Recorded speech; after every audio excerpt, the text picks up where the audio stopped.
अभिनंदन, आभार, नमस्कार। आप सभी का स्वागत है। आज हम लोग, जैसा कि आप जानते हैं कि हम लोग आधुनिक काल पढ़ रहे हैं और आधुनिक काल में छायावाद को देख रहे हैं। ठीक है, तो छायावाद के अंतर्गत हम लोग अभी पृष्ठ संख्या 457 यानी जहाँ तक हाईलाइट हुआ था, जहाँ से हाईलाइट हुआ था वहाँ से हम लोग देखेंगे। ठीक है, उसके आगे ये पृष्ठ है जिनको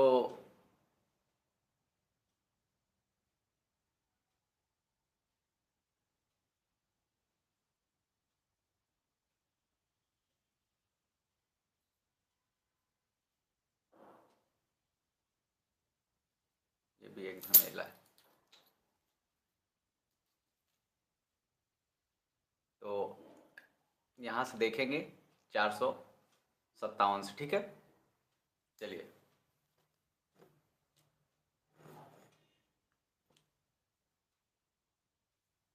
चित्र भाषा, ठीक है, चित्र भाषा शैली या प्रतीक पद्धति के अंतर्गत आप सभी लोग पा गए हैं ना, मिल गया है। चलिए, आप सभी का स्वागत है जो लोग जुड़ चुके हैं। सुलेखा, अजय, रुचि, रीता, हेमा, विपिन, आप सभी का स्वागत है, अभिनंदन है। चलिए, तो हम पढ़ने का कार्यक्रम शुरू करते हैं। ठीक है, चित्र भाषा शैली या प्रतीक पद्धति के अंतर्गत जिस प्रकार वाचक पदों के स्थान पर लक्षक पदों का व्यवहार आता है। कैसे? वाचक, वाचक के बाद लक्षक, लक्षक का मतलब लक्षणा, शब्द शक्ति होती है ना, तो वाचक फिर लक्षक और के बाद व्यंजक। तो यहाँ वाचक पदों के स्थान पर जैसे एलेक्सा स्टॉप, स्थान पर लक्षक पदों का व्यवहार आता है, उसी प्रकार प्रस्तुत के स्थान पर उसकी व्यंजना करने वाले अप्रस्तुत चित्रों का विधान भी। ठीक, आगे। अतः ये भी हाईलाइट कर लीजिए। ठीक है, इसको हाईलाइट कर लीजिए कि चित्र भाषा शैली या प्रतीक पद्धति के अंतर्गत जिस प्रकार वाचक पदों का के स्थान पर लक्षक पदों का व्यवहार आता है, उसी प्रकार प्रस्तुत के स्थान पर उसकी व्यंजना करने वाले अप्रस्तुत चित्रों का विधान भी। यहां तक हाईलाइट कर लीजिए। ठीक है, चलिए आगे देखते हैं। अतः अन्योक्ति पद्धति का अवलंबन भी छायावाद का एक विशेष लक्षण हुआ। अन्योक्ति पद्धति, ये भी एक विशेषता हुई ना, तो इसको अलग हाईलाइट कर सकते हैं। अन्योक्ति पद्धति का अवलंबन भी छायावाद की एक विशेष क्या है, लक्षण हुआ। तो ये सब जानते हैं आप कि आधुनिक काल में छायावाद सुपर डुपर मोस्ट है। ठीक है ना, तो इसको करते जाइए कि अन्योक्ति का अवलंबन भी छायावाद का एक विशेष लक्षण हुआ। ठीक है, आगे देखते हैं। यह पहले कहा जा चुका है कि छायावाद का चलन द्विवेदी काल की रूखी इतिवृत्तात्मकता की प्रतिक्रिया के रूप में हुआ था।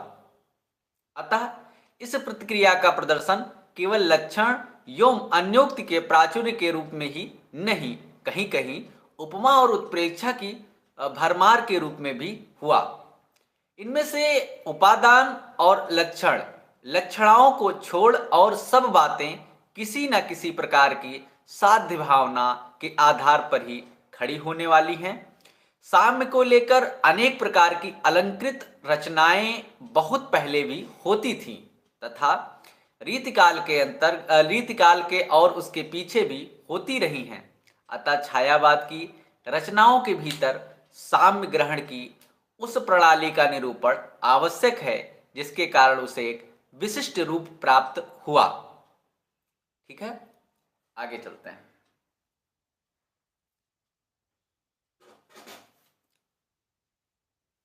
अब छायावाद की रचनाओं के भीतर जो साम्य ग्रहण की उस प्रणाली का निरूपण शुक्ल जी करने जा रहे हैं जिसके कारण एक विशिष्ट रूप प्राप्त हुआ। क्या? कि हमारे यहां साम्य मुख्यतः तीन प्रकार का माना गया है, सदृश, साधर्म और केवल शब्द साम्य। सुपर डुपर मोस्ट हाईलाइट किया जाए क्या कि हमारे यहां साम्य मुख्यतः तीन प्रकार का माना गया है। सदृश, सदृश क्या है, यानी रूप या आकार का साम्य। साधर्म, साधर्म का क्या मतलब है, गुण या क्रिया का साम्य। और केवल शब्द साम्य, दो भिन्न वस्तुओं का एक ही नाम होना। ठीक, शब्द साम्य का मतलब दो भिन्न वस्तुओं का एक साथ एक समान होना, एक ही नाम होना, सॉरी, दो भिन्न वस्तुओं का एक ही नाम होना। इनमें से अंतिम तो श्लेष की शब्द कीड़ा दिखाने वालों के ही काम का रहे। कौन सा, यानी केवल शब्द साम्य किसका है, केवल श्लेष की शब्द कीड़ा दिखाने वालों के ही काम का है। अच्छा, रहे सादृश्य और साधर्म, तो विचार करने पर इन दोनों के प्रभाव साम्य छिपा मिलेगा। सिद्ध कवियों की दृष्टि ऐसे ही अप्रस्तुतों की ओर जाती है। सिद्ध कवियों की दृष्टि क्या जाती है, ऐसे ही अप्रस्तुतों की ओर जाती है। किस तरफ, जहां प्रभाव साम्य छिपा मिलेगा, जहां सादृश्य और साधर्म, वहां की बात हो गई। साधर्म्य है, रा देखो ऊपर लगाया ना, साधर्म्य। ठीक, आगे।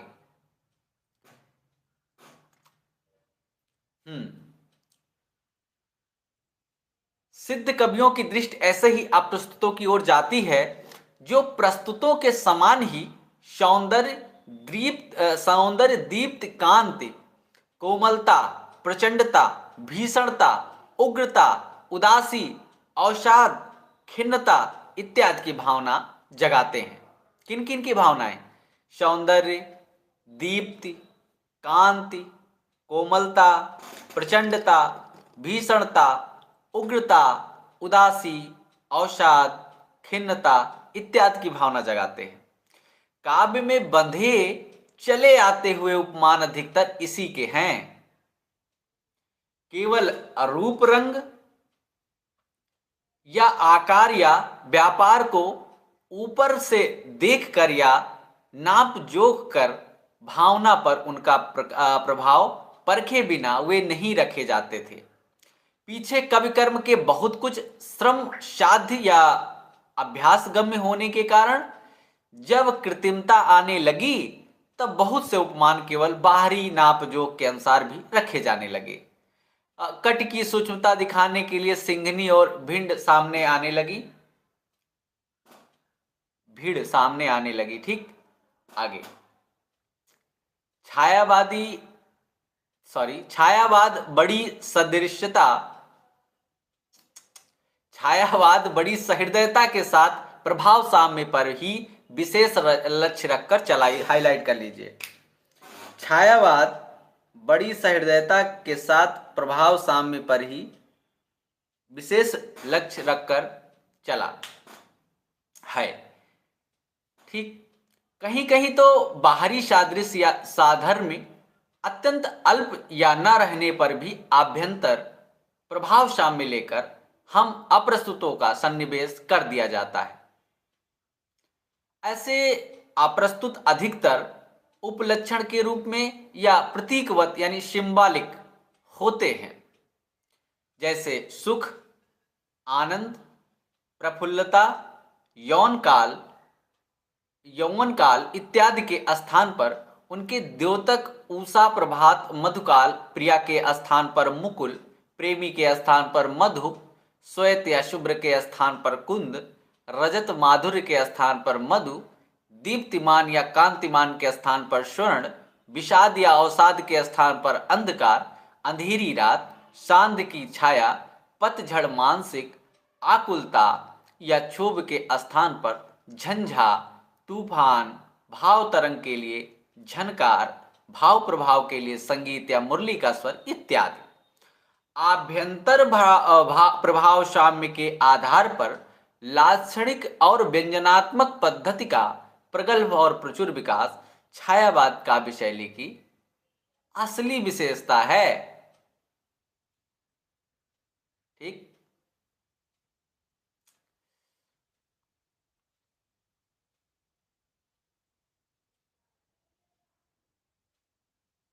यहां से हाईलाइट करना, यहां से यहां तक, कि आभ्यंतर प्रभाव साम्य के आधार पर लाक्षणिक और व्यंजनात्मक पद्धति का प्रगल्भ और प्रचुर विकास छायावाद काव्य शैली की असली विशेषता है।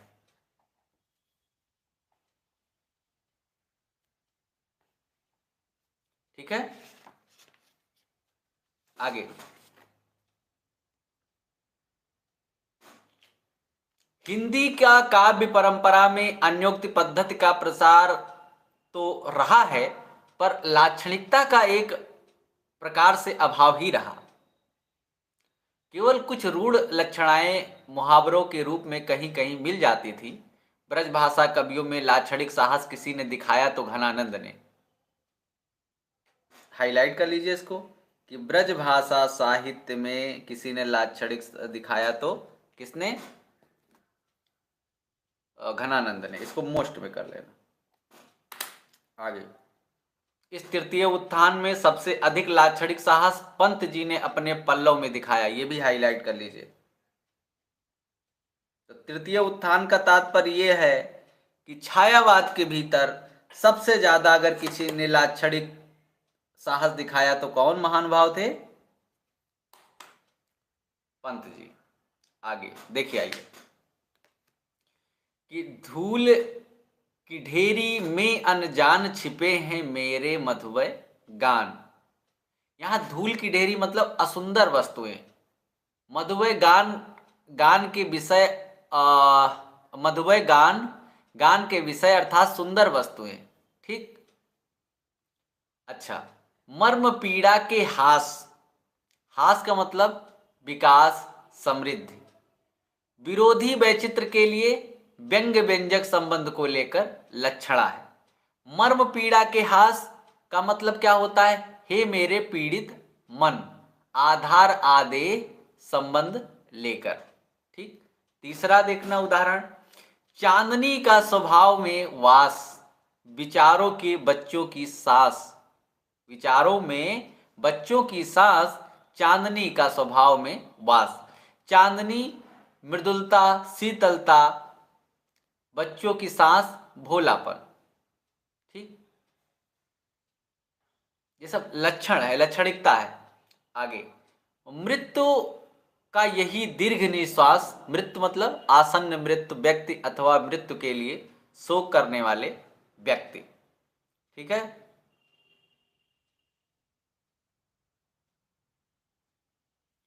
आगे, कौन तुम, हाँ, तो आसन्न मृत्यु व्यक्ति अथवा मृतक के लिए शोक करने वाले व्यक्ति। और पांचवा उदाहरण, कि कौन तुम अतुल अरूप अनाम शिशु के लिए है, अल्पार्थक के स्थान पर निषेधार्थक। ठीक है, ये सब क्या है? लाक्षणिकता के उदाहरण है। चलो, पल्लव में प्रतिक्रिया के आवेश के कारण वैचित्र प्रदर्शन की प्रवृत्ति अधिक थी, जिसके लिए कहीं कहीं अंग्रेजी के लाक्षणिक प्रयोग भी ज्यों के त्यों ले लिए गए, पर पीछे यह प्रवृत्ति घटती गई। हाईलाइट कर लेना, क्योंकि तो पल्लव आप जानते हैं सुपर डुपर मोस्ट रचना है। तो पल्लव के संबंध में इतना करना है कि पल्लव में प्रतिक्रिया के आवेश के कारण वैचित्र प्रधान की प्रवृत्ति अधिक थी, और जिसके लिए कहीं कहीं अंग्रेजी के लाक्षणिक प्रयोग भी ज्यों के त्यों ले लिए गए। बस इतना ही। अगला पैराग्राफ, प्रसाद की रचनाओं में शब्दों के लाक्षणिक वैचित्र की प्रवृत्ति उतनी नहीं रही जितनी साम्य की दूरारूढ़ भावना की। अपने उपलक्षण यानी सिंबल्स सामान्य अनुभूति के प्रेम में होते थे, जैसे लहर का कौन सा, झंझा झकोर गर्जन है, बिजली है नीरद माला, पाकर इस शून्य हृदय को सबने आडेरा डाला। कितनी अच्छी पंक्ति है ना, बहुत बार यूजीसी नेट में पूछी गई। यूजीसी नेट के दृष्टि से सुपर डुपर मोस्ट लगाना। ठीक है ना। तो झंझा झकोर गर्जन है, यानी झंझा झकोर का मतलब क्षोभ, आकुलता, गर्जन का मतलब वेदना की तड़प, बिजली, बिजली मतलब चमक या टीस, नीरदमाला मतलब अंधकार। शून्य शब्द विशेषण के अतिरिक्त आकाशवाचक भी है, जिससे उक्त में बहुत सुंदर समन्वय आ जाता है। ठीक है ना?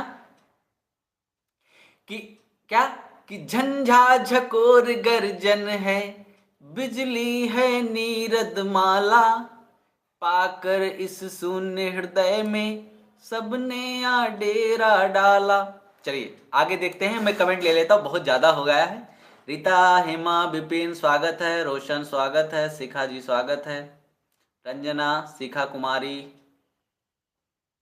शिवम गुप्ता स्वागत है आपका। विपिन कुमार सर, क्या कंप्यूटर में प्रश्न सबमिट या सेव हो जाती है? मतलब ऑनलाइन की बात कर रहे हैं? स्पष्ट कीजिए, मैं स्पष्ट कर दूंगा, आप अपनी बात साफ साफ लिखिए। विपिन, हम आपकी बात समझ नहीं पा रहे हैं। अगर आपने प्रश्न को सेलेक्ट कर लिया है ऑनलाइन मोड में, आपने भले उसे चिन्हित पिन्हित कुछ भी करके रखा हो, वो सबमिट ही होगा, ऑटोमेटिक होगा तब भी। लेकिन बस आप बशर्ते प्रश्न सेलेक्ट किए हो, मतलब उसे चुने हो, ABCD में से कुछ लगाए हो, वो अगर आप ऑटोमेटिक सबमिट हुआ तब भी वो सबमिट ही माना जाएगा। अगर आपने रिमार्क किया हुआ चिन्हित के लिए कि हाँ मैंने ये प्रश्न चिन्हित कर दिया, मैं ऑनलाइन नेट की बात कर रहा हूं, कि अगर आपने चिन्हित कर दिया रिव्यू के लिए, मैं दोबारा इसको फिर से चेक करूंगा, तब भी कोई फर्क नहीं पड़ता, वो सबमिट ही माना जाएगा। जो आपने चेक किया था, जो जिस पे टिक किया था, वो माना जाएगा। ठीक है, चलिए। श्वेता पांडे स्वागत है। शिवम गुप्ता, कौन सी बुक पढ़ रहे हैं? शुक्ल जी है, काव्य खंड पढ़ रहे हैं। ठीक है, छायावाद। TGT की प्रैक्टिस कराइए सर, बिल्कुल होगी, निश्चिंत रहिए। ठीक है, PK स्वागत है सबका। चलिए हम पढ़ते हैं। बहुत अभी 19-20 प्रैक्टिस तो शुक्ल जी से ही पड़ी है, अभी तो हम बहुत सारी प्रैक्टिस करवाएंगे। आप काहे टेंशन ले रहे हैं? पहले शुक्ल जी तैयार कर लीजिए, फिर बच्चन। प्रैक्टिस तो एग्जाम के समय होनी ही होनी है, और अभी तो धीरे धीरे चल ही रहा है। होगा होगा, निश्चिंत रहिए, प्रैक्टिस होगा। पहले तैयारी भी आवश्यक है ना, तभी तो आप टेस्ट देंगे। चलिए अगला। पतझड़ था, झाड़ खड़े थे सूखे से फुलवारी में। पतझड़ था, झाड़ खड़े थे सूखे से फुलवारी में, किसलय दल कुसुम बिछाकर आए तुम इस क्यारी में। पतझड़ मतलब उदासी, किसलय दल कुसुम मतलब बसंत, सरसता और प्रफुल्लता।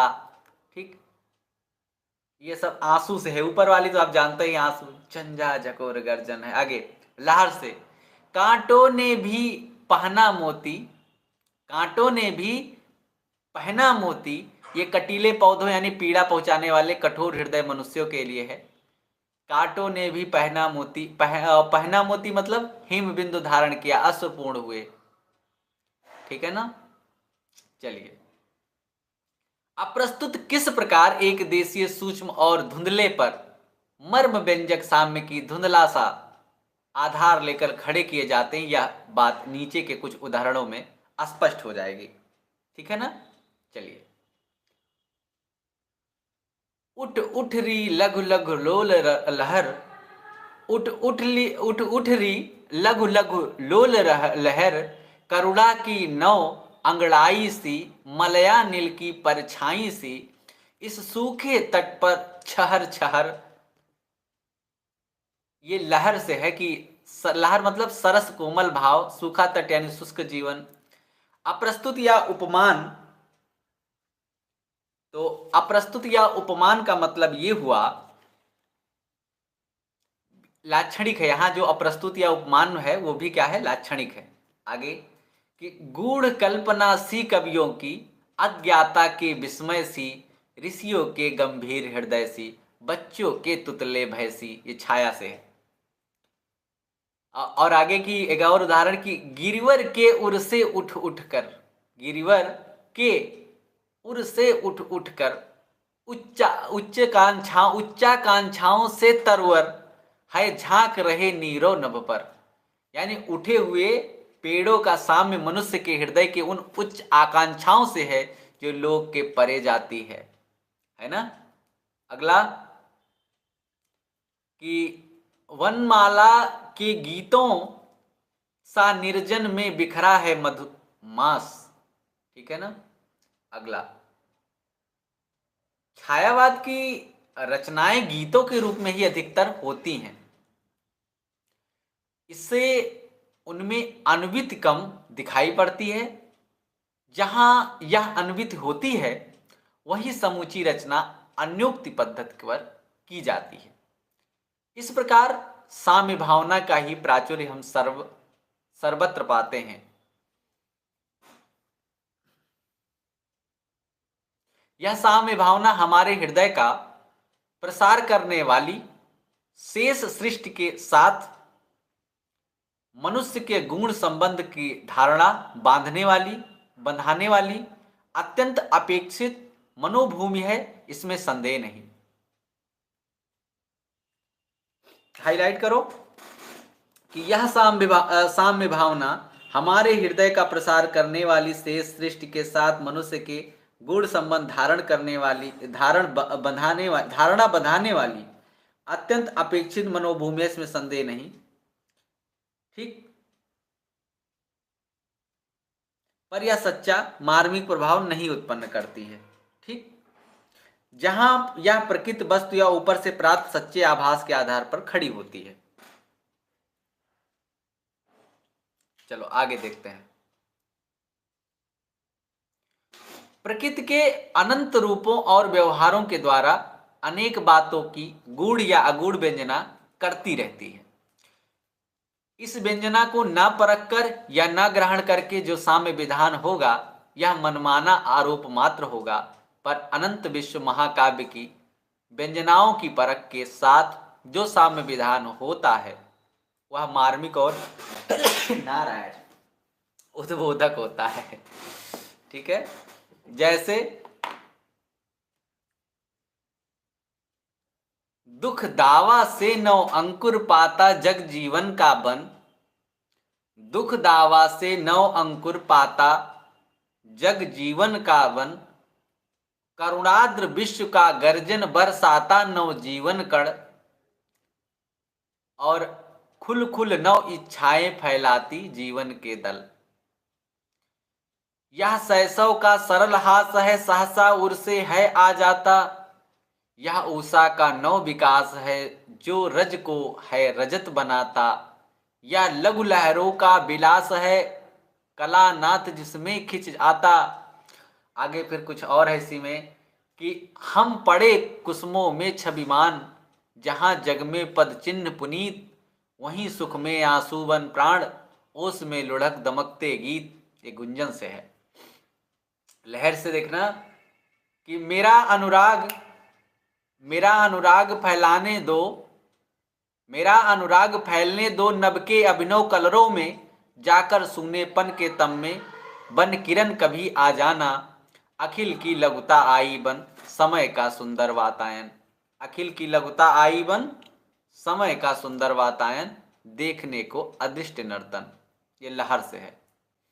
ठीक है, अगला जल उठा स्नेह दीपक सा, आंसू से है ये कि जल उठा स्नेह दीपक सा, नवनीत हृदय था मेरा, अब शेष धूम रेखा से चित्रित कर रहा अंधेरा। मन माने आरोप जिनका विधान प्रकृति के संकेत पर नहीं होता, हृदय के मर्म स्थल का स्पर्श नहीं करते, केवल वैचित्र का कुतूहल मात्र उत्पन्न करके रह जाते हैं। मनमाने आरोप क्या है? जिनका विधान प्रकृति के संकेत पर नहीं होता, हृदय के मर्म स्थल का स्पर्श नहीं करते, केवल वैचित्र का कुतूहल मात्र उत्पन्न करके रह जाते हैं। कौन? मनमाने आरोप। छायावाद की कविता पर कल्पनावाद, कलावाद, अभ्यंजनावाद का भी प्रभाव ज्ञात या अज्ञात के रूप में पड़ता रहा है। हाईलाइट कर लेना। ठीक है, छायावाद की कविता पर कल्पनावाद, कलावाद, अभ्यंजनावाद आदि का प्रभाव ज्ञात या अज्ञात रूप में भी पड़ता रहा है। इससे बहुत सा अप्रस्तुत विधान मनमाने आरोप के रूप में भी सामने आता है। प्रकृति के वस्तु व्यापारों पर मानुषी वृत्तियों के आरोप का बहुत चलन हो जाने से कहीं कहीं ये आरोप वस्तु व्यापारों की प्रकृति व्यंजना से बहुत दूर जा पड़े हैं। जैसे चांदनी के इस वर्णन में देखना, आज जो है यहाँ पे एक ओंठ के जस्ट नीचे छाला पड़ा हुआ, तो इस कारण जबान जो है लड़खड़ा जा रही है, बार बार पढ़ना कुछ चाह रहा हूँ मतलब लड़खड़ा जाती है। चलिए देखते हैं कि जग के दुख दैन्य शयन पर यह रुगड़ा जीवन बाला, जग के दुख दैन्य शयन पर यह रुगड़ा जीवन बाला, पीली पड़ निर्बल कोमल कृष देह लता कुम्हलाई, विवसना लाज में लिपटी सांसों में शून्य समाई। एक ये है, एक और देखना कि चांदनी अपने आप इस प्रकार की भावना मन में नहीं लगा जगाती। ठीक, उसके संबंध में यह उद्भावना भी केवल स्त्री की सुंदर मुद्रा सामने खड़ी करती जान पड़ती है। क्या कि नीले नभ के सतदल पर वह बैठी सारद हासनी, नीले नभ के सतदल पर वह बैठी सारद हासनी, मृदु करतल पर सस मुखधर नीरव अनिमिष एकाकिनी। ठीक है ना, अगले आगे देखना, इसी प्रकार आंसुओं को नैनों के बाल कहना भी व्यर्थ सा है। नीचे की झूठी प्याली भी जो बहुत आया करती है, किसी मैखाने से लाकर रखी जान पड़ती है। कैसे कि लहरों में प्यास भरी है भंवर पात्र से खाली, लहरों में प्यास भरी है भंवर पात्र से खाली, मानस का सब रस पीकर लुढ़का दी तुमने प्याली। ठीक, आगे, प्रकृति के नाना रूपों के सौंदर्य की भावना सदैव स्त्री सौंदर्य का आरोप करके करना उक्त भावना की संकीर्णता सूचित करता है। कालिदास ने भी मेघदूत से निर्विद्या और सिंधु नदियों में स्त्री सौंदर्य की भावना की है, जिनमें नदी और मेघ के प्रकृति संबंध की रमणीयता व्यंजना होती है। कालिदास ने भी मेघदूत की निर्विद्या और सिंधु नदियों में स्त्री सौंदर्य की भावना की है, जिनमें नदी और मेघ के प्रकृति संबंध का रमणीय व्यंजना होती है।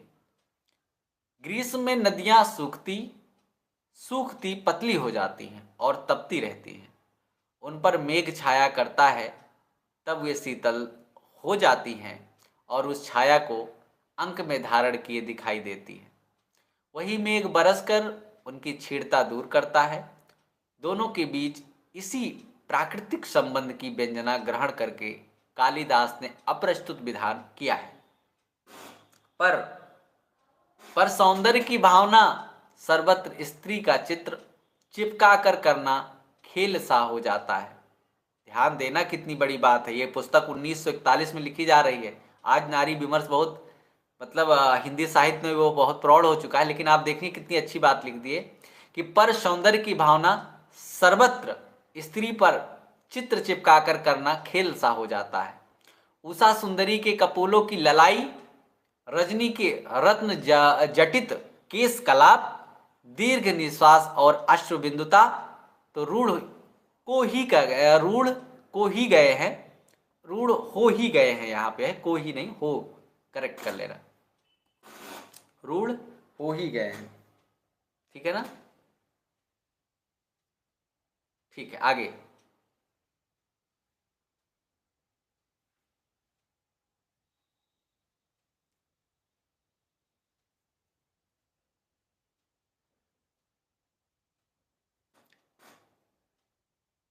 किरण, लहर, चंद्रिका, छाया, तितली सब अप्सराएं या परियां बनकर सामने आने पाती हैं। इसी तरह प्रकृति के नाना व्यापार भी चुंबन, आलिंगन, मधुग्रहण, मधुदान, कामिनी की क्रीड़ा इत्यादि में अधिकतर परिणत दिखाई देती है। कहने का तात्पर्य यह कि प्रकृति की नाना वस्तुओं और व्यापारों का अपना अपना अलग सौंदर्य भी है, जो एक ही प्रकार की वस्तु या व्यापार के आरोप द्वारा अभिव्यक्त नहीं हो सकता। आगे,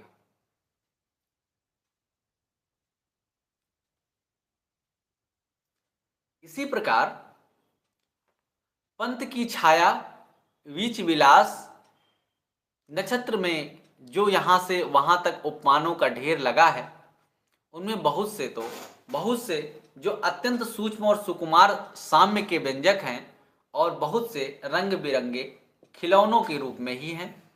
ऐसी रचनाएं उस कल्पनावाद, कलावाद या अभ्यंजनावाद के उदाहरण सी लगती हैं, जिसके अनुसार कवि कल्पना का काम प्रकृति की नाना वस्तुएं लेकर एक नया निर्माण करना या नूतन सृष्टि खड़ी करना है।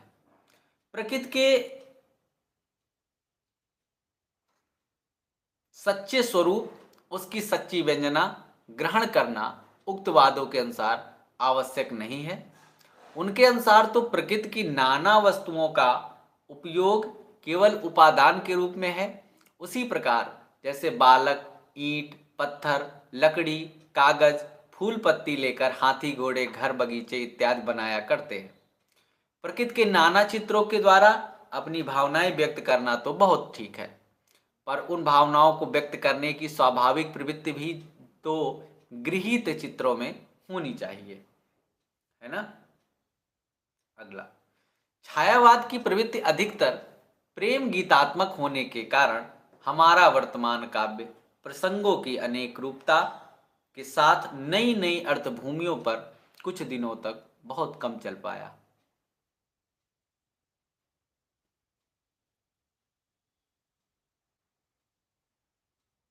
ये पहली पंक्ति हाईलाइट कर लीजिए कि छायावाद की प्रवृत्ति अधिकतर प्रेम गीत होने के कारण हमारा वर्तमान काव्य प्रसंगों के अनुरूपता के साथ नई नई अर्थभूमियों पर कुछ दिनों तक बहुत कम चल पाया। ठीक है,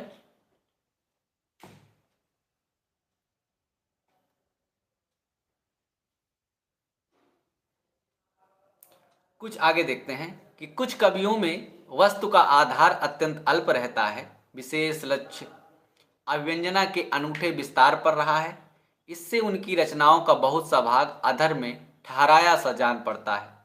जिन वस्तुओं के आधार पर उक्तियां मन में खड़ी की जाती हैं, उनका कुछ भाग कला के अनूठेपन के लिए पंक्तियों के इधर उधर से हटा भी लिया जाता है। अतः कहीं कहीं व्यवहृत शब्दों की अच्छा 2 बार हो गया है, व्यवहृत शब्दों की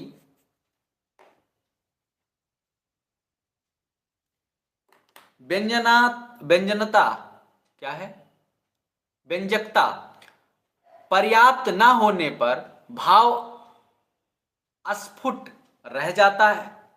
पाठक को अपनी ओर से बहुत कुछ आक्षेप करना पड़ता है। जैसे नीचे की पंक्तियों में कि देखना सर पेपर हार्ड था, डर लग रहा है कि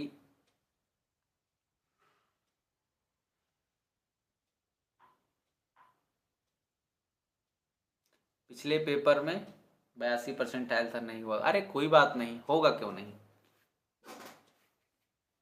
इस पार प्रिय है मधु है, उस पार न जाने क्या होगा।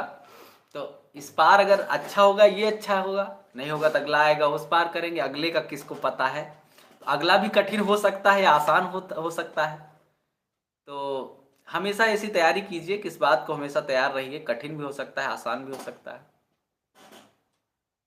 चलिए, बाकी हार्ड था, इसको मैं आपकी बातों से सहमत हूँ। खास करके जिस तरह से सभी बच्चों का रिव्यू है कि शाम के प्रश्न ज़्यादा कठिन थे द्वितीय पाली का, प्रथम पाली का फिर ठीक था।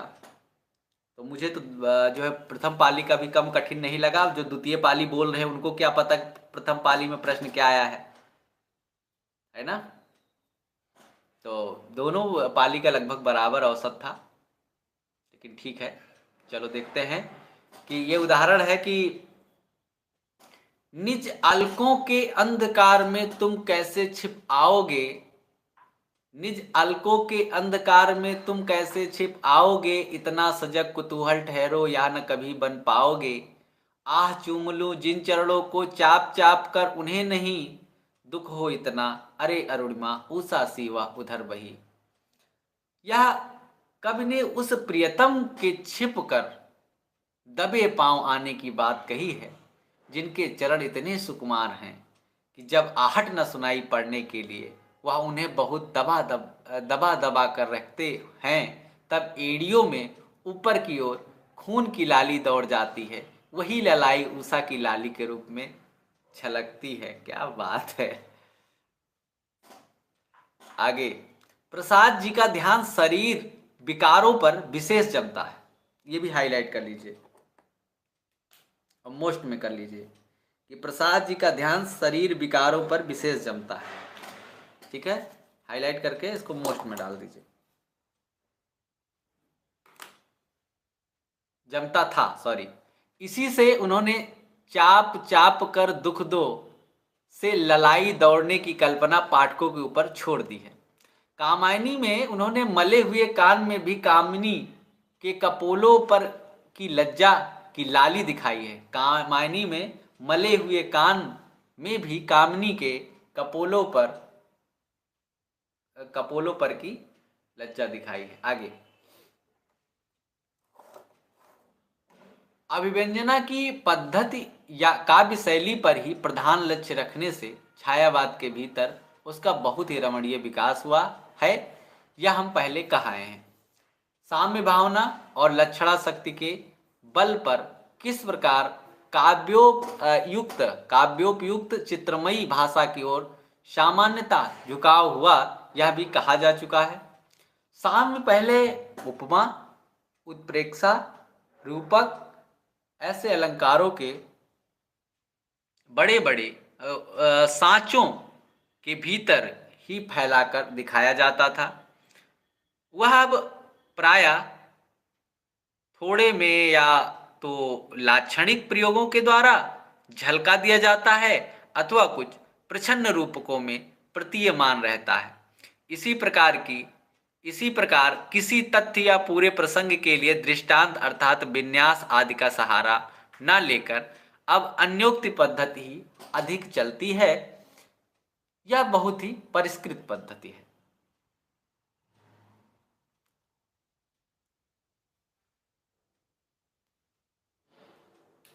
पर यह न समझना चाहिए कि उपमा, रूपक, उत्प्रेक्षा आदि का प्रयोग नहीं होता। बराबर होता है, बहुत होता है। उपमा में धर्म बराबर लुप्त रहता है। प्रति वस्तुपमा, हेतुत प्रेक्षा, विरोध, श्लेष, एकावली इत्यादि अलंकार भी कहीं कहीं पाए जाते हैं।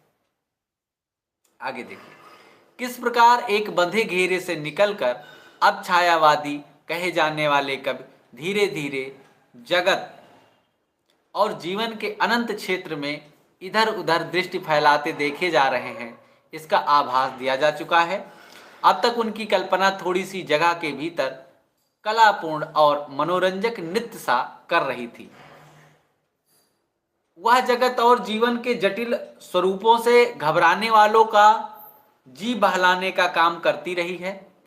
वह उसे अखिल जीवन के नाना पक्षों की मार्मिकता या साक्षात्कार करते हुए एक करीने के साथ रास्ता चलना पड़ेगा। इसके लिए उसे अपनी चपलता और भाव भंगिमा का प्रदर्शन, क्रीड़ा कौतुक की प्रवृत्ति कुछ संयत करनी पड़ेगी। इस ऊंचे नीचे मर्मपथ पर चित्रों का बहुत अधिक फालतू बोझ लाद कर चलना भी वाणी के लिए उपयुक्त न होगा। प्रसाद जी ने लहर में छायावाद की चित्रमयी शैली को 3 ऐतिहासिक जीवन खंडों के बीच ले जाकर आजमाया है। उनमें कथा वस्तु का विन्यास नाटकीय पद्धति पर करके उन्होंने बाह्य और आभ्यंतर परिस्थितियों का व्यंजक, मनोहर, मार्मिक और आवेशपूर्ण शब्द विधान किया है। पर कहीं कहीं जहां मधुमय चित्रों की परंपरा दूर तक चली है, वहां समन्वित प्रभाव में बाधा पड़ी है।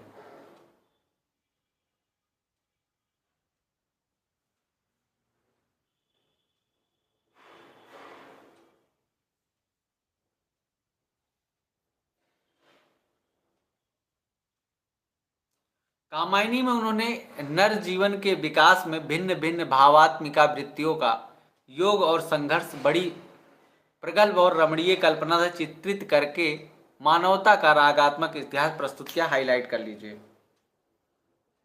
ठीक है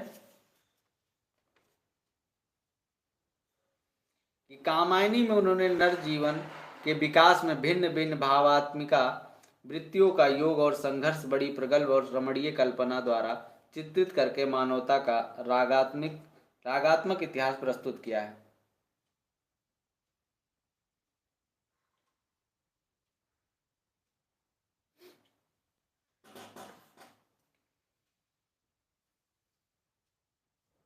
ये भी हाईलाइट कर लेना। यहाँ से प्रसाद से मैं हाईलाइट पढ़ रहा हूँ कि प्रसाद जी ने लहर को छायावाद की चित्रमयी शैली को 3 ऐतिहासिक कालखंडों के बीच ले जाकर आजमाया है।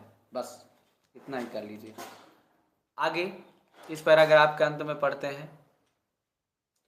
इसी प्रकार निराला ने जिनकी वाणी पहले से भी बहुमुखी थी, तुलसीदास के मानस विकास का बड़ा ही दिव्य और विशाल रंगीन चित्र खींचा।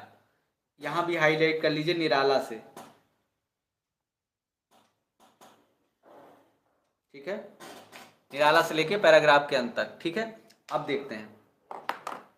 अब हम तृतीय उत्थान के वर्तमान कवियों और उनकी कृतियों का संक्षेप में कुछ परिचय देना आवश्यक समझते हैं। तो चलिए अब संक्षेप में परिचय हम प्रसाद जी से लेना प्रारंभ करते हैं। ठीक है,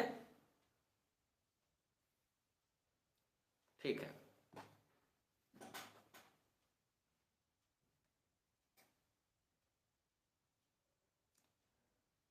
जयशंकर प्रसाद ये पहले ब्रज भाषा की कविताएं लिखा करते थे, जिनका संग्रह चित्राधार में हुआ।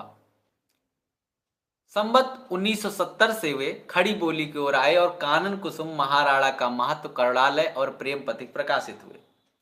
कानन कुसुम में तो प्रायः उसी ढंग की कविताएं जिस ढंग की द्विवेदी काल में निकला करती थी। महाराणा का महत्व और प्रेम पथिक 1970 में अतुकांत रचनाएं हैं, जिसका मार्ग पंडित श्रीधर पाठक पहले दिखा चुके थे। भारतेंदु काल में ही पंडित अंबिका दत्त व्यास ने बांग्ला की देखा देखी कुछ अतुकांत पद आजमाए थे। पीछे पंडित श्रीधर पाठक ने सांध्य अटन नाम की कविता खड़ी बोली के अतुकांत तथा चरण के बीच में पूर्ण विराम वाले पदों में बड़ी सफलता के साथ प्रस्तुत की थी। ठीक है, तो आपको पहली पंक्ति इसका हाईलाइट करना है कि ये पहले ब्रज भाषा की कविताएं लिखा करते थे, जिनका संग्रह चित्रधारा में हुआ है। ठीक है,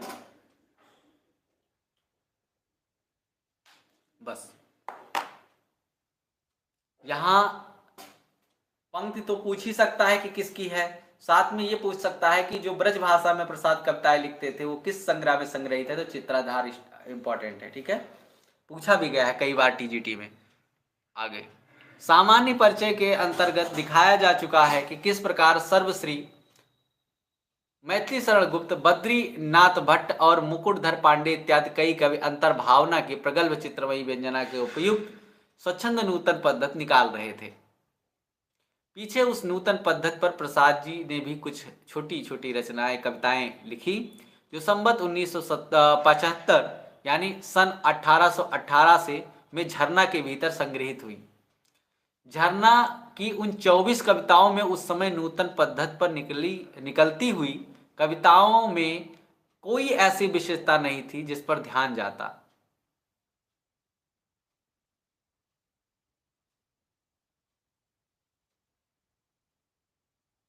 हाईलाइट कर लीजिए। ये आलोचना है कि झरना में उन 24 कविताओं, उन नूतन पद्धति पर निकलती हुई कविताओं में कोई ऐसी विशेषता नहीं थी जो जिस पर ध्यान। कहने का मतलब यह है कि झरना में जो 24 कविताएं संकलित थी, उनमें किसी में उस समय जो तत्कालीन समय में नूतन कविताएं निकल रही थी, तो उनकी आधार पे इनमें ऐसा कुछ खास नहीं था कि जिससे इन पे इनकी जो है इन पर दृष्टि जाती या इनकी कुछ विशेषता रही हो, ऐसा कुछ नहीं था, कह रहे हैं। लेकिन आगे देखते हैं। दूसरे संस्करण में जो बहुत पीछे संवत 1984 में निकला, पुस्तक का स्वरूप ही बदल गया। उसमें आधी से ऊपर अर्थात 33 रचनाएं जोड़ी गई, जिनमें पूरा रहस्यवाद, अभिव्यंजना का अनूठापन, व्यंजक, चित्र विधान सब कुछ मिल जाता है। हाईलाइट इसको बढ़ा दीजिए कि दूसरे संस्करण में, पिछले पेज से, दूसरे संस्करण में पीछे संवत 1984 में निकला पुस्तक का स्वरूप भी बदल गया। उसमें आधी से ऊपर यानी 33 रचनाएं जोड़ी गई, जिनमें पूरा रहस्यवाद, अव्यंजनावाद, अनूठापन, व्यंजना का अनूठापन, व्यंजक, चित्र विधान सब कुछ मिल जाता है। अब एक बात आपको ये पता चल गई कि झरना में कितनी रचनाएं संकलित है? 33। आगे बढ़ते हैं। विषाद, बालू की बेला, खोलो द्वार, बिखरा हुआ प्रेम, किरण, बसंत की प्रतीक्षा इत्यादि उन्हीं पीछे जोड़ी रचनाओं में है जो पहले संस्करण में नहीं थी। द्वितीय संस्करण में कहीं छायावाद कही जाने वाली विशेषताएं स्फुट रूप में दिखाई पड़ी। इसके पहले श्री सुमित्रानंदन पंत का पल्लव बड़ी धूमधाम से निकल चुका था, जिसमें रहस्य भावना तो कहीं कहीं पर अप्रस्तुत विधान, चित्रमयी और भाषा और लाक्षणिक वैचित्र आदि विशेषताएं अत्यंत प्रचुर परिणाम में दिखाई पड़ी थी। प्रसाद जी में ऐसी मधुमयी प्रतिभा और ऐसी जागरूकता, भावुकता अवश्य थी कि उन्होंने इस पद्धति का अपने ढंग पर बहुत ही मनोरम विकास किया।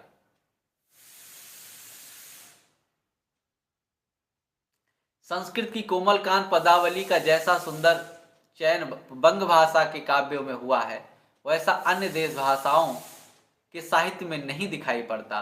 उसके परिशीलन में पद लालित्य की जो गूंज प्रसाद जी के मन में समाई, वह बराबर बनी रही। तो कहने का मतलब जो संस्कृत की पदावलियां यानी तत्सम शब्द वगैरह हैं, वो बंग भाषा में सबसे सफल प्रयोग हुए, वहां प्रयोग किया गया। लेकिन प्रसाद जी में भी जो गूंज दिखी पद लालित्य की, यानी पदों के निर्माण में, ठीक, बनाने में, वाक्यों के या साहित्य रचना में, कुल मिलाकर ऐसे समझिए, वो बराबर बनी रही। आगे, जीवन के प्रेम विलास में मधुर पक्ष की ओर स्वाभाविक प्रवृत्ति होने के कारण वे उस प्रियतम के संयोग वियोग वाली रहस्य भावना में, जिसे स्वाभाविक रहस्य भावना से अलग समझना चाहिए, रमते प्रायः पाए जाते हैं। प्रेमचर्या के शारीरिक व्यापारों और चेष्टाओं यानी अश्रु, स्वेद, चुंबन, परिरंभण, लज्जा की दौड़ी हुई लाली इत्यादि, ये सब मतलब प्रेमचर्या के शारीरिक व्यापार हैं, ठीक, चेष्टा। रंगरेलियों और अटखेलियों, वेदना की कसक और टीस इत्यादि की ओर इनकी दृष्टि विशेष जमती थी। इसी मधुमयी प्रवृत्ति के अनुरूप प्रकृति के अनंत क्षेत्र में भी वल्लरियों के दान, कलिकाओं की मंद मुस्कान, सुमनों के मधुपात्र पर मंडराते मलिंदों के गुंजार शौरभार, समीर की झपक लपक, पराग मकरंद की लूट, उषा के कपोलों पर लज्जा की लाली, आकाश और पृथ्वी के अनुरागमय परिरंभ, रजनी के आंसू से भीगे अंबर, चंद्रमुख का शरद घन की सरकते अवकुंठन, मधुमास की मधुवर्षा और झूमती मादकता इत्यादि पर अधिक दृष्टि जाती थी। अतः इनकी रहस्यवादी रचनाओं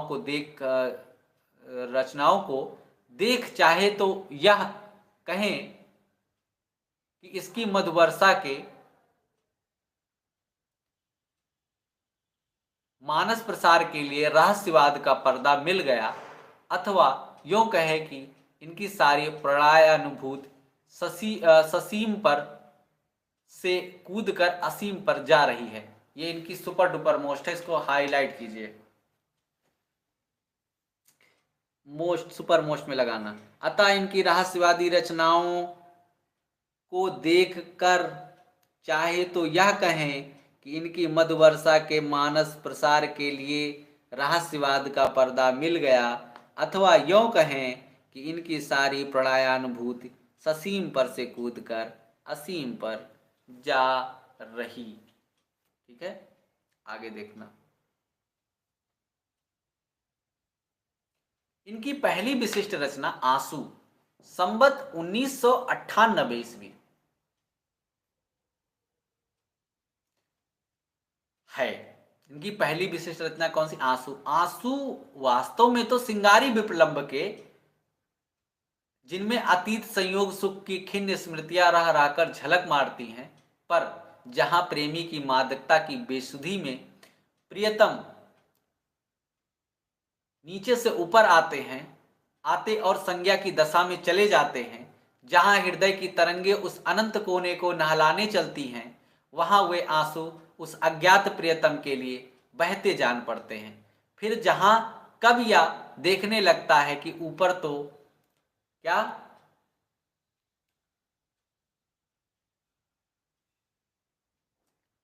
कि ये शुक्ल जी हैं, काव्य खंड, ठीक है, बुक। छायावाद के बाद हम लोग प्रसाद को पढ़ रहे हैं। छायावाद में कि अवकाश असीम सुखों में आकाश तरंग बनाता, हंसता सा छाया पथ में नक्षत्र समाज दिखाता। मादकता से आए तुम संज्ञा से चले गए थे। उर्दू के प्रसिद्ध कवि अकबर ने भी कहा है कि मैं मरीज से होश था, मस्ती ने अच्छा कर दिया, अवकाश दिग स्पेस आकाश तरंग ईथर वेव्स। चलो, पर नीचे विपुला धरणी है दुख भार वहन सी करती, अपने खारे आंसू से करुणा सागर को भरती। और इस चिर दग्ध दुखी वसुधा को, इस निर्मम जगती को अपनी प्रेम वेदना की कल्याणी शीतल ज्वाला का मंगलमय उजाला देखना चाहता है। वहां वे आंसू लोक पीड़ा पर करुणा के आंसू से जान पड़ते हैं। पर जब हम कवि की दृष्टि अपनी सदा जगती हुई अखंड ज्वाला की प्रभ विषुणता पर इस प्रकार जमी पाते हैं कि हे मेरी ज्वाला, तेरे प्रकाश में चेतन संसार वेदना वाला मेरे समीप होता है पाकर कुछ करुण उजाला। पर ज्वाला या वेदना, प्रेम वेदना की अतिरंजित और दूरारूढ़ भावना ही जो सिंगार की पुरानी रूढ़ी है रह जाती है। कहने का तात्पर्य है कि वेदना की कोई एक निर्दिष्ट भूमि न होने से सारी पुस्तक का कोई एक समन्वित प्रभाव नहीं निष्पन्न होता। ठीक, आगे देखते हैं। पर अलग अलग लेने पर उक्तियों के भीतर बड़ी ही रंजन कारणी कल्पना, व्यंजक चित्रों का बड़ा ही अनूठा विन्यास, भावनाओं की अत्यंत सुकुमार योजना मिलती है। प्रसाद जी की यह पहली काव्य रचना है जिसने बहुत लोगों को आकर्षित किया। कौन सी पहली? आंसू। अभिव्यंजना की प्रगल्भता और विचित्रता के भीतर प्रेम वेदना की दिव्य विभूति का विश्व में उसके मंगलमय प्रभाव का, सुख और दुख दोनों का अपनाने की उसकी अपार शक्ति का और उसकी छाया में सौंदर्य और मंगल का भी आभास पाया जाता है। नियतवाद और दुखवाद का विसर्ण स्वर भी सुनाई पड़ता है। हाईलाइट कर लेना।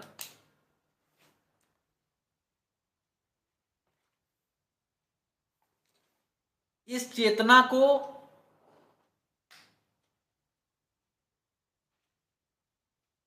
दूर हटाकर मद तंद्रा, स्वप्न और असंज्ञा की दशा का आह्वान रहस्य की एक स्वीकृत विधि है। इस विधि का पालन आंसू से लेकर कामायनी तक हुआ है।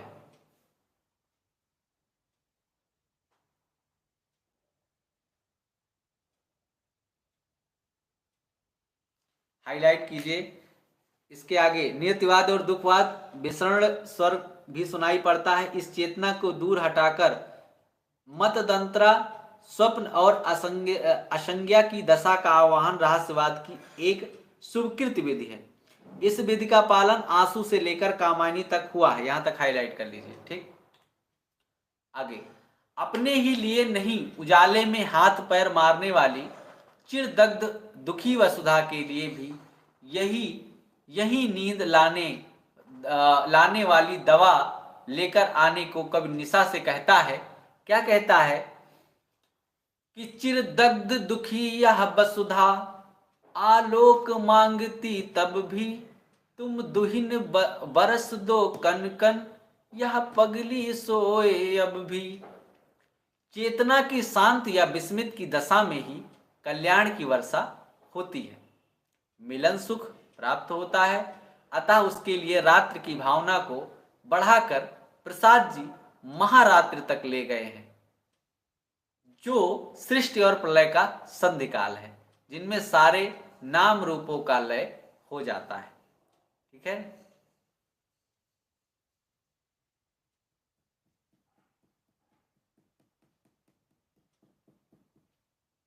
चलो। विभा नायक, क्या आपको लगता है कि पहली पाली में आसान क्वेश्चन पूछे गए? मुझे नहीं लगता, मुझे लगता है कि हाँ, क्वेश्चन अगर सेकंड पाली में कठिन थे तो पहली भी पाली में आसान नहीं थे। ये बात याद रखना, बस इतना ही मेरा तर्क है। जितनी गहराई शाम को अगर बता रहे हैं द्वितीय पाली, तो पहली पाली में भी कम गहराई से नहीं पूछे गए थे प्रश्न। ठीक, चलो। कि चेतना लहर न उठेगी, जीवन समुद्र थिर होगा, संध्या हो सर्ग प्रलय की, विच्छेद मिलन फिर होगा। आंसू के उपरांत दूसरी रचना लहर है, जो कई प्रकार की कविताओं का संग्रह है। लहर पर एक छोटी सी कविता सबसे पहले दी गई है, इसी से समूचे संग्रह का नाम लहर रखा गया। लहर से कवि का अभिप्राय उस आनंद की लहर से है जो मनुष्य के मानस में उठा करती है और उसके जीवन को सरस करती रहती है। हाईलाइट कीजिए क्या कि लहर से कवि का अभिप्राय उस आनंद की लहर से है जो मानस में उठा करती है और उसके जीवन को सरस करती रहती है। ठीक है, आगे। उसे ठहराने की पुकार अपने व्यक्तिगत नीरस जीवन को भी सरस करने के लिए कही जा सकती है, और आखिर मानव जीवन को भी यह जीवन की लहर भीतर उसी प्रकार स्मृति चिन्ह छोड़कर जाती है, जिस प्रकार जल की लहरें सूखी नदी की बालू बीच पसलियों की सी उभरी रेखाएं छोड़ जाती हैं। ठीक है, आगे देखें। उठ उठ गिर गिर फिर आती, नर्तित पद चिन्ह बना जाती, सिकता की रेखाएं उभार भर जाती अपनी तरल सिहर।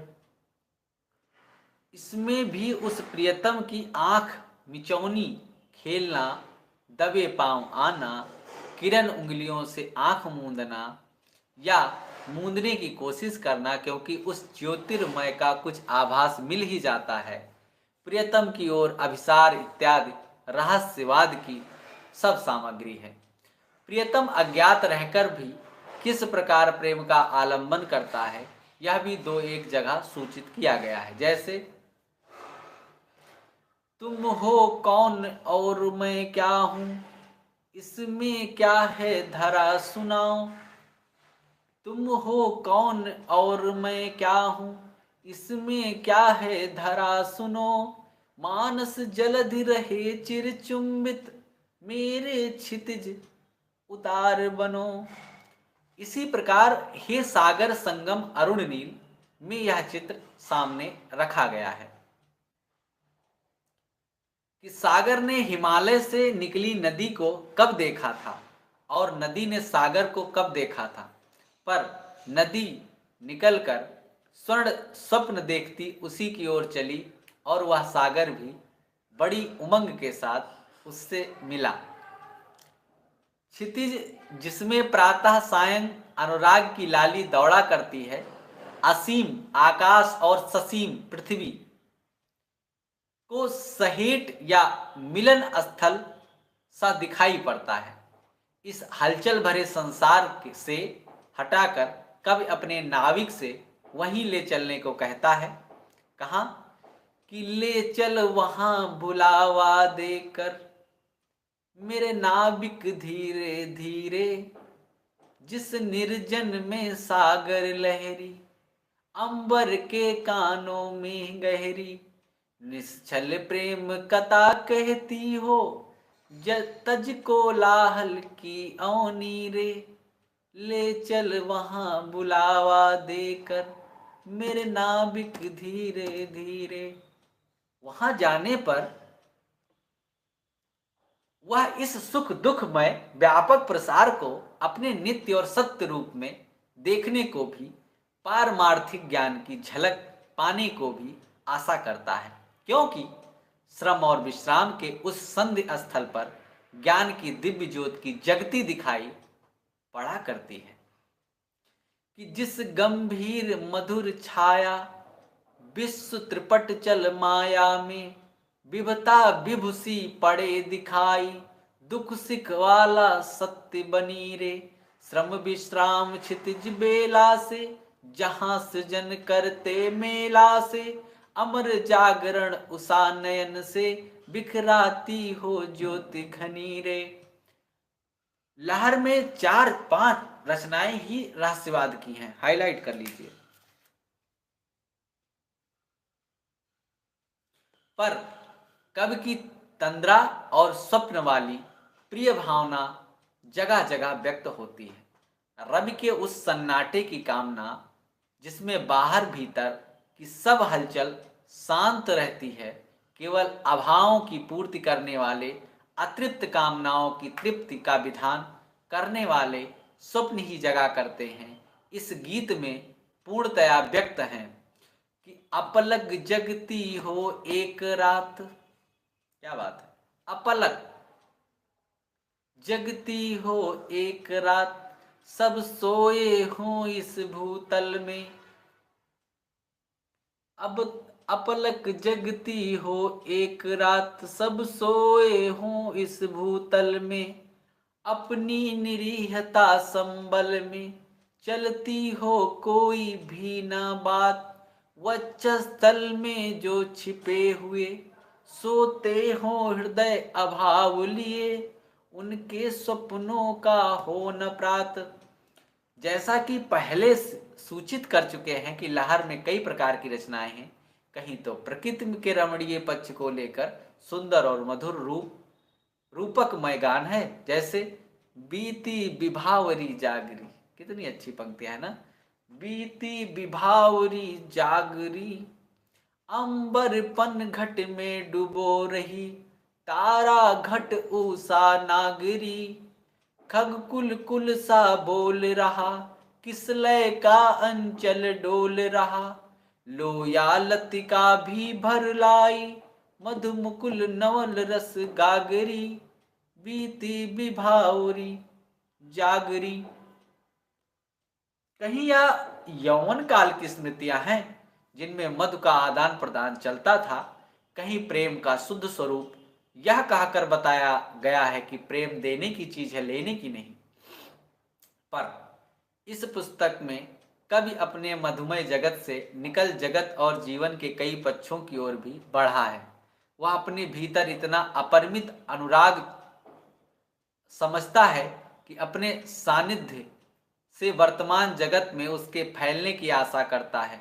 उषा का अनुराग लाली जब फैल जाता है, तभी ज्योत की किरण फूटती है। क्या कि मेरा अनुराग फैलने दो नभ के अभिनय कलरव में, मेरा अनुराग फैलने दो नभ के अभिनव कलरव में, जाकर सूनेपन के तब में बन किरण कभी आ जाना। कभी अपने प्रियतम से अब वह जीवन गीत सुनाने को कहता है, जिसमें करुणा का नव अभिनंदन हो। फिर इस जगत की अज्ञानंध कारमयी अश्रुपूर्ण रात्रि के बीच ज्ञान ज्योति की भिक्षा मांगता हुआ वह उससे प्रेम वेणु के स्वर में जीवन गीत सुनाने को कहती है, जिसके प्रभाव से मनुष्य जाति लताओं के सामने स्नेहालिंगन में बद्ध हो जाएगी और इस संतप्त पृथ्वी पर शीतल छाया हो जाएगी। कि जग की सजल कालिमा रजनी में मुख चंद दिखा जाओ, प्रेम बेणु की स्वर लहरी में जीवन गीत सुना जाओ, स्नेहालिंगन की लतिकाओं की झुरमुट छा जाने दो, जीवन धन इस जले जगत को वृंदावन बन जाने दो। जैसा कि पहले सूचित कराए हैं कि लहर में प्रसाद जी ने अपनी प्रगल्भ कल्पना के रंग में इतिहास के कुछ खंडों को भी देखा है। जिस वरुणा के शांत कछार में बुद्ध भगवान ने धर्म चक्र का प्रवर्तन किया था, उसकी पुरानी झांकी, अशोक की चिंता, शेर सिंह का शस्त्र समर्पण, पेशोला की प्रध्वन, प्रलय की छाया, ये सब अतीत के भीतर कल्पना के प्रवेश के उदाहरण हैं। इस प्रकार लहर में हम प्रसाद जी के वर्तमान और अतीत जीवन की प्रकृत ठोस भूमि पर अपनी कल्पना ठहराने का कुछ प्रयत्न करते पाते हैं। ठीक है,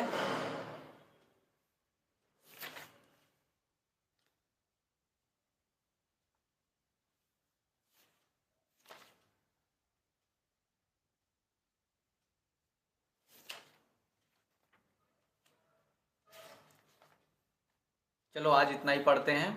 ठीक है, और बस ज़्यादा ज़्यादा 2 दिन 3 दिन का और बचा है। 3 दिन के अंदर क्लास ख़त्म हो जाएगी, उसके बाद हम बच्चन सिंह को पढ़ेंगे। ठीक है, और आप लोग निश्चिंत रहिए। चलिए आज इतना ही। ठीक है, आप लोग अपना ख्याल रखिए, और आप पसंद आए तो अपने मित्रों के साथ इस वीडियो को, चैनल को साझा कर सकते हैं, और आप स्वयं लाइक शेयर सब्सक्राइब करना ना भूलें। आप सबका धन्यवाद, और हमारे साथ पढ़िए। आप सबको निश्चित रूप से शुक्ल जी को समझने में, हिंदी साहित्य को समझने में, और हिंदी साहित्य में UGC, net, TGT, PGT, assistant professor इत्यादि हिंदी से संबंधित जो महत्वपूर्ण प्रतियोगी परीक्षाएं हैं, सब में निश्चित रूप से आपको सफलता मिलेगी, हमारे सहयोग मिलेगा आपको। आज ये 100वां क्लास था, तो शतक पूरा हो गया शुक्ल जी का, और हमें लगता है कि 2-4-5 क्लास और लेंगे। कुल मिला के शतक लगा दिया है, तो आप सबका धन्यवाद। ठीक है, और ये अब मैंने ये सोचा है कि जो भक्ति, ये आधुनिक काल काव्य गद्यखंड और काव्यखंड दोनों की सारी प्रश्नोत्तरियाँ ये अब शुक्ल जी समाप्ति हो जाए तो उसको करवा दिया जाएगा, उधर बच्चन सिंह शुरू हो जाएंगे। ठीक है ना, तो यही हमने निर्णय लिया है। आप सबका धन्यवाद, और फिर मिलते हैं कल।